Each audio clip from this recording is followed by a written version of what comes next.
guys, என் பேர் Loki. Welcome back. இன்றைக்கி நம்ம பார்க்க போகிறது ட்ராகன் ஸ்லேயர்ஸ் பியர்லெஸ் ரெக்ரெஷனோட எபிசோடு 55.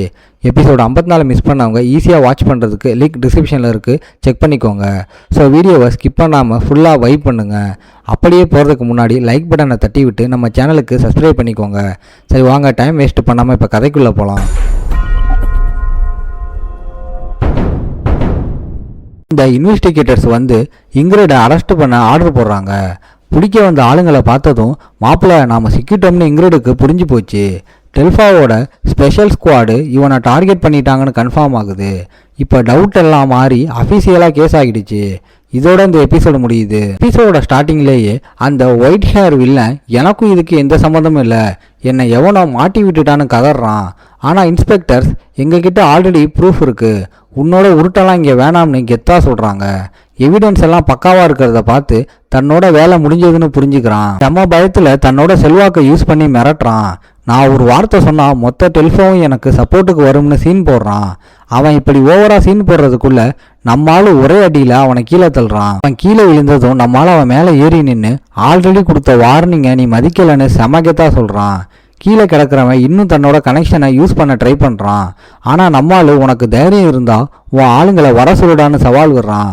நம்மால் ஒரு பியூர் பிளேடு ட்ராக்கர்னு தன்னோட பவரை காட்டி மாஸ் பண்ணுறான். யாருக்கு பவர் அதிகம்னு பார்த்துடலாம்னு நம்ம ஆளு நக்கலா கேட்குறான். கண்டிப்பாக அவனால் நம்மளை பீட் பண்ண முடியாதுன்னு நம்ம ஆளுக்கு அவ்வளோ கான்ஃபிடென்ஸு. அந்த கான்ஃபிடென்ஸை பார்த்ததும் வில்லன் ஆஃப் ஆகி முட்டி போட்டு என்னை மன்னிச்சுடுன்னு கெஞ்சிறான். ஆனால் நம்மால் நீ மன்னிப்பு கேட்க வேண்டியது என்கிட்ட இல்லை, செத்துப்போன அந்த நைட்ஸ் கிட்டடான்னு செம்மையாக ரிஜெக்ட் பண்ணுறான். அப்போ ஒரு ஆர்மர் போட்ட ஆள் நம்ம ஆளோட அடுத்த ஆர்டருக்காக வெயிட் பண்ணுறான். காப்பாற்றப்பட்ட நைட்ஸ் எல்லாரும் நம்ம ஆளுக்கு தேங்க்ஸ் சொல்கிறாங்க. அவங்களுக்கு நடந்த அநியாயத்தை தட்டி கேட்டதுக்கு திரும்பவும் நம்ம ஆளுக்கு தேங்க்ஸ் சொல்கிறாங்க. நம்ம ஆளு கொடுத்த அந்த வாக்கு மூலம் தான் அவங்கள இன்வெஸ்டிகேஷன்ல இருந்து காப்பாத்துச்சுன்னு நினைக்கிறான். ஆனால் 8வது மேஜிக் டீம் க்ளோஸ் ஆனால் இவங்களோட நைட் டீமும் காணாமல் போயிடும். யாராவது இவங்களை ஏற்றுக்கலனா இவங்க சுச்சுவேஷன் கஷ்டம்னு நம்ம ஆளுக்கு புரியுது. உங்களுக்கு இதில் எந்த வருத்தமும் இல்லையான்னு கேட்டப்போ கொஞ்சம் கூட இல்லைன்னு நம்ம ஆளுக்கு எத்தா பதில் சொல்கிறான். அந்த லூசி கேப்டனால எந்த தப்பும் பண்ணாத நைட் செத்து போனது தான் நம்ம ஆளுக்கு செம்ம காண்டாகுது. இந்த சுச்சுவேஷனில் இருக்கிற நைட்ஸை பார்த்து என் கூட வேலை செய்கிறீங்களான்னு நம்ம ஆள் ஒரு செம்ம ஆஃபர் தரான். சும்மா பேச்சுக்கு இல்லைன்னு கன்ஃபார்ம் பண்ணுறான். அதை ப்ரூவ் பண்ண ஒரு கான்ட்ராக்ட் பேப்பரை கொடுத்து இதில் இருக்கிற கண்டிஷன்ஸை நீங்களே படித்து பாருங்கன்னு சொல்கிறான். அதை படித்தது அந்த ஆளுங்கெல்லாம் சும்மா ஷாக் ஆகுறாங்க. அந்த அளவுக்கு ஆஃபர் கொடுத்துருக்கான். ஏதோ தப்பாக இருக்கேன்னா அவங்களுக்கு டவுட் ஆகுது. ஆனால் நம்மளால என் கூட வேலை செஞ்சால் இந்த மாதிரி செம்ம பேமெண்ட் கிடைக்கிறது சாதாரண விஷயந்தான்னு சொல்கிறான். நான் புதுசாக ஒரு மெர்ஜென்ட் குரூப் ஆரம்பிக்கிறேன், அதுக்கு நீங்கள் தான் காட்ஸாக இருக்கணும்னு எக்ஸ்பிளைன் பண்ணுறான். அவங்க கொஞ்சம் தயங்கும் போது என்ன சம்மதம் தானான்னு நம்மளால லைட்டாக ப்ரெஷர் போடுறான். அதுவே அவங்கள சம்மதிக்க வைக்க போதுமானதாக இருக்குது. உடனே அவங்க செம்ம ஹாப்பியாக நம்ம ஆளுக்கு விசுவாசமாக இருப்போம்னு சத்தியம் பண்ணுறாங்க. அந்த பழைய நைட்ஸ்லாம் நம்ம ஆளை தங்களோட பாஸ் மாதிரி ட்ரீட் பண்ணுறத பார்த்து பக்கத்தில் இருக்கிற ப்ரொஃபஸர் செம்ம ஷாக் ஆகுறாரு. நம்மளால் அந்த கெத்தை செம்மையாக என்ஜாய் பண்ணுறான். உங்கள் வேலையெல்லாம் முடிச்சுட்டு அட்லாஸ்க்கு வாங்க, அங்கே நிறைய வேலை இருக்குன்னு ஆர்டர் போடுறான். கூட இருக்கிற அந்த ப்ரொஃபஸரும் உடனே நம்மளால் மாஸ்டர்னு கூப்பிட்டு புது பாஸ்ன்னு கன்ஃபார்ம் பண்ணுறாரு. ஒரு ப்ரொஃபஸரும் ஸ்டூடெண்ட்டும் இப்போ மாஸ்டர் சர்வெண்ட் மாதிரி ஆனது நம்மளுக்கே செம்ம சிரிப்பாக இருக்குது. இருந்தாலும் இந்த மிஷினால் அன்எக்ஸ்பெக்டட் ரிசல்ட் வந்திருக்கு. இதை மேலிடத்தில் எப்படி பார்ப்பாங்கன்னு நம்ம ஆளுக்கு டவுட் வருது. சரி, அதை அப்புறம் பார்த்துக்கலாம்னு கூலாக விடுறான். இப்போதைக்கு எல்லாம் முடிஞ்சதும் இந்த ரிசல்ட் தனக்கு ஃபேவராக தான் இருக்கும்னு அவனையே சமாதானம் பண்ணிக்கிறான். இப்போ ஸ்டோரி மிடில் லேண்டுக்கு மாறுது. அங்கே சவுத் சைடில் நடந்த சம்பவங்களை பற்றி ஒரு ஹையர் லெவல் மீட்டிங் நடக்க போகுது. ஒரு சீக்ரெட் ரூமில் 2 பிளாக் நைட் ஆஃபீஸர்ஸ் பிஸியாக இருந்தாலும் மீட்டிங்க்கு வந்ததுக்கு ஒரு சீனியர் ஆள் தேங்க்ஸ் சொல்கிறாரு. ரீசெண்டாக நடந்த விஷயம் ரொம்ப சீரியஸ், அதனால தான் உடனே நம்ம மெயின் ஆளுங்களோட ஒரு அர்ஜென்ட் மீட்டிங்னு சொல்கிறாரு. பேசுகிற ஆள் வேற யாரும் இல்லை, வரேன் ட்ராக்கர் தான். மீட்டிங்கே தன்னோட கண்ட்ரோல் எடுக்கிறாரு. சவுத்தர்ன் காண்டினென்ட்டில் நடக்கிறதெல்லாம் ஏதோ தப்பாக இருக்குன்னு ஓப்பனிங்லேயே ஒரு குண்டை போடுறாரு. இதை கேட்டதும் அந்த 2 ஆஃபீஸர்ஸும் ஷாக் ஆகி என்னன்னு கவனிக்கிறாங்க. அதில் ஒருத்தன் இது ட்ரக்ஸ் டீலர்ஸ் பண்ணுற சும்மா சாதாரண ரவுடிசம் தான்னு அசால்ட்டாக சொல்கிறான். ஆனால் வரேன் அவனை கரெக்ட் பண்ணி மெக்கைன் கார்டலோட டான்ஜுவான் சோமா பிசினஸ் மூலமாக சவுத்தையே தன்னோட கண்ட்ரோலில் கொண்டு பெரிய பணக்காரன் ஆகிட்டான். அதனால் அங்கே நடக்கிற எந்த விஷயமும் பாலிடிக்ஸ் படி ரொம்ப டேஞ்சர்னு எக்ஸ்பிளைன் பண்ணுறாரு.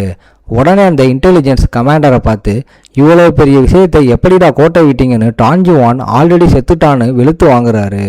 இதை கேட்டதும் அந்த ஆஃபீஸர் செம ஷாக் ஆகுறான். டான்ஜுவான் ஃபாபெல்லா கிட்ட இருந்து தப்பிக்க தலைமறைவாக தான் இருந்தான். அவன் காணாமல் போனதுக்கு அப்புறம் அந்த கேங்கே உடஞ்சி போச்சு. அவன் செத்துருந்தா கண்டிப்பாக தெரிஞ்சிருக்குமேனு ஆர்கியூ பண்ணுறான். அதுக்கு வரேன் ஃபேபல்லாவும் காலி ஆகிட்டான். அதனால் டான்ஜுவான் இன்னும் வராமல் இருக்கிறது தான் செம்ம டவுட்டாக இருக்குன்னு பாயிண்டை பிடிக்கிறாரு. ஒரு மாதத்துக்கு முன்னாடி அந்த 2 கேங்கில் இருந்தும் கிடைச்ச ஒரு வீடியோவை போடுறாரு. அதில் முகமூடின ஆளுங்க 2 கேங்லையும் ஊடுருவி இருக்காங்க. பின்னாடி இருந்து ஏதோ பெரிய கை வேலை பார்க்குதுன்னு புரியுது. உங்களோட டவுட் என்னன்னா, ஒரே ஆளு தான் 2 கேங்லையும் உள்ளே புகுந்து 2யும் காலி பண்ணியிருக்கான்னு கெஸ் பண்ணுறாங்க. ஆனால் எந்த கேங்காலையும் அவனை யாருன்னு கண்டுபிடிக்க முடியலை. அந்த ஆள் யாருன்னு நாம் கண்டுபிடிக்கணும்னு வரேன் கெத்தா சொல்கிறாரு. அவன் யாரு, ஏன் இந்த கார்டல்ஸ் டார்கெட் பண்ணுறான்னு தெரிஞ்சிக்க சபதம் எடுக்கிறாரு. டீன் மறுபடியும் நம்ம ஹீரோ பக்கம் திரும்புது. நம்ம ஹீரோவை டீன் ரூமுக்கு கூப்பிடுறாங்க. தன்னுடைய எவாலுவேஷனில் ஏதோ ட்விஸ்ட் இருக்குன்னு நம்ம ஆளுக்கு புரியுது. தனக்கு கேட்டது சரியான டவுட் ஆகி இப்போ என்ன சொன்னீங்க திரும்ப சொல்லுங்கன்னு டீன் கிட்ட கேட்குறான். டீன் உடனே நம்ம ஆள் அந்த பிளாக் நைட் மிஷினை செம்மையாக பண்ணான்னு பாராட்டுறாரு. ப்ரொஃபஸர் ஆண்ட்ரஸ் கொடுத்த நோட்ஸும் டெல்ஃபாவோட இன்ஸ்பெக்ஷன் டிபார்ட்மெண்ட்டு கொடுத்த டேட்டாவும் நம்ம ஆளுக்கு ஃபேவராக இருக்குன்னு சொல்கிறாரு. இப்படி ஒரு பாராட்டு கிடைக்கும்னு நம்மளால் எதிர்பார்க்கல. செம்ம சர்ப்ரைஸ் ஆகுறான். ஏன்னா பேட்டில் ஃபீல்டில் ரூல்ஸை மீறினா பனிஷ்மெண்ட்டு தான் கிடைக்கும்னு நினச்சான். டீன் உடனே இவ்வளோ பாராட்டு இருந்தாலும் ஒரு கண்டிஷன் இருக்குன்னு சொல்கிறாரு. அந்த பிளாக் நைட்டை கூட்டிகிட்டு போகும்போதே செத்துட்டான்னு டீன் சொல்கிறாரு.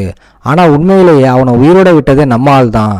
பிளாக் நைட்டை செத்த மாதிரி கணக்கு காட்டி அவனுக்கு புது ஐடென்டிட்டி கொடுத்து சென்ட்ரல் கான்டினென்ட்டுக்கு கொண்டு வரணும்னு நம்மளால் பிளான் பண்ணது ஞாபகம் வருது. சவுத்தில் கிடைச்ச அந்த எம்பையர் எக்ஸ்பெரிமெண்ட் டேட்டாவும் நம்ம ஆளுக்கு ஞாபகம் வருது. அந்த எவிடன்ஸும் உயிரோடு இருக்கிற பிளாக் நைட்டும் சேர்ந்தா இந்த ட்ரக்ஸ் எக்ஸ்பெரிமெண்ட்டை பற்றி ஓப்பனாக உண்மையை சொல்லலாம்னு நினைக்கிறான். இந்த 2 விஷயமும் எம்பையருக்கு பெரிய ஆப்பா மாறும்னு நம்ம ஆளுக்கு புரியுது. பனிஷ்மெண்ட் கொடுக்கறதுக்கு பதிலாக ப்ரொஃபஸர்ஸ் எல்லாம் சேர்ந்து நம்ம ஆளுக்கு ஒரு ஸ்பெஷல் கிராஜுவேஷன் எக்ஸாம் வைக்க போகிறதா டீன் சொல்கிறாரு. அந்த எக்ஸாம் என்னன்னா ஒரு டீமன் ஹண்ட். ஃபைனல் டெஸ்ட்டுக்கு ஒரு சாதாரண டீமன் ஹண்ட் ரொம்ப ஈஸியாக இருக்கேன்னு நம்மளால செம ஷாக் ஆகுறான். உடனே இது நார்மல் ஹண்ட் இல்லை, இது வரைக்கும் யாராலையும் சால்வ் பண்ண முடியாத ஒரு கேஸ், இதை மட்டும் நீ தனியாக தான் முடிக்கணும்னு சொல்கிறாரு. இதை கேட்டதும் இது சாதாரண மேட்டர் இல்லைன்னு நம்மளால சைலண்ட்டாக புரிஞ்சுக்கிறான். டீன் எக்ஸ்பிளைன் பண்ணுறாரு. டீமன்ஸுக்கு மான்ஸ்டர்ஸ் மாதிரி ஒரு குறிப்பிட்ட ஜாதி கிடையாது. அதனால் அவங்கள கண்டுபிடிக்கிறது ரொம்ப கஷ்டம். அவங்களோட கேரக்டர் மாறிக்கிட்டே இருக்கும். சில டீமன்ஸ் செம்ம புத்திசாலியாக இருக்கும். அதனால் அதோட மூவ்ஸை கெஸ் பண்ணுறது ரொம்ப டஃப்னு சொல்கிறாரு. இப்போ வந்திருக்கிற கேஸில் இருக்கிறதும் ஒரு புத்திசாலியான டீமன் தானே அவர் நம்புகிறாரு. அது எந்த ஊரில் நடக்குதுன்னு நம்மால் கேட்க அது ட்ராய்ங்கிற ஒரு சிட்டி. இந்த சிட்டி ட்ராக்கர் ஃபேமிலியோட மெயின் ஏரியா. ஆனால் அங்கே இருக்கிற பெரிய ஆளுங்களால் கூட அந்த டீமனை பிடிக்க முடியலைன்னு சொல்கிறாரு. இந்த கேஸை சால்வ் பண்ணால் வேறு எந்த எக்ஸாமும் இல்லாமல் நம்மளால் உடனே கிராஜுவேட் ஆகிடுவான்னு சொல்கிறாரு. சும்மா இருப்பானா நம்ம ஆள் உடனே ஓகே சொல்லிட்டு நான் கண்டிப்பாக முடிச்சு காட்டுறேன்னு ப்ராமிஸ் பண்ணுறான். நம்மால் சார் சீக் ட்ராக்கர்னு கெத்தாக கூப்பிட்டு மிஷினோட அடுத்த கட்டத்தை சொல்கிறாரு. ஃபிலிக்ஸ் பேலன்சியான்னு ஒரு பையனை நம்ம ஆளுக்கு கைடாக செட் பண்ணுறாங்க. நம்மளால் அவனை மரியாதையாக வெல்கம் பண்ணாலும் அந்த நேமை இதுக்கு முன்னாடியும் சரி இப்போவும் சரி பழக்கம் இல்லைன்னு நோட் பண்ணுறான். இருந்தாலும் அந்த ஃபெலிக்ஸ் பக்கம் ஒரு வித்தியாசமான எனர்ஜி இருக்கிறத நம்மளால் ஃபீல் பண்ணுறான். இவன் சாதாரண பையன் இல்லைன்னு நம்மளுக்கு டவுட் வருது.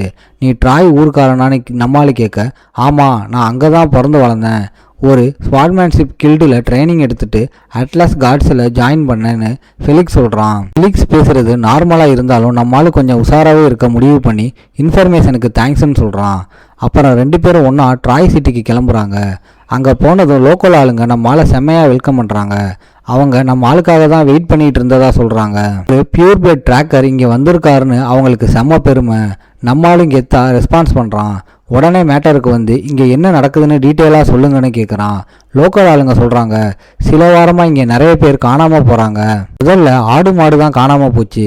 ஆனால் இப்போது மவுண்டெயினுக்கு போகிற மனுஷங்க கூட திரும்பி வரதில்ல. குழந்தைங்க ஆரம்பித்து பொம்பளைங்க ஆம்பளைங்கன்னு எல்லாரையும் தூக்குறான். அந்த மான்ஸ்டர் ரொம்ப தைரியமாக பவர்ஃபுல்லாகவும் மாறிட்டான்னு சொல்கிறாங்க. அதாவது கிரைம் சீன் அப்படியே இருக்கான்னு நம்மாளி கேட்க அந்த ஆள் நம்மாளை கூட்டிகிட்டு போகிறான். வழியில் ஆடு மாடு காணாமல் போன அந்த ஃபார்முக்கு போகிறாங்க. சுற்றி இருக்கிற பென்ஸ் உடையாமல் அப்படியே இருக்குது. ஆனால் அங்கே ரத்தம் மட்டும் இருக்கிறத நம்மளால் நோட் பண்ணுறான். கொஞ்சம் க்ளோஸாக பார்க்கலாம்னு தன்னோட பவரை யூஸ் பண்ணி. ஓகே காய்ஸ், இன்றைக்கி ஸ்டோரி எப்படி இருந்துச்சுன்னு கமெண்ட்டில் சொல்லுங்கள். இந்த வீடியோ பிடிச்சிருந்தா மறக்காமல் லைக், ஷேர் அண்ட் சப்ஸ்கிரைப் பண்ணிடுங்க. உங்களை நான் அடுத்த எபிசோடில் பார்க்குறேன். Bye guys.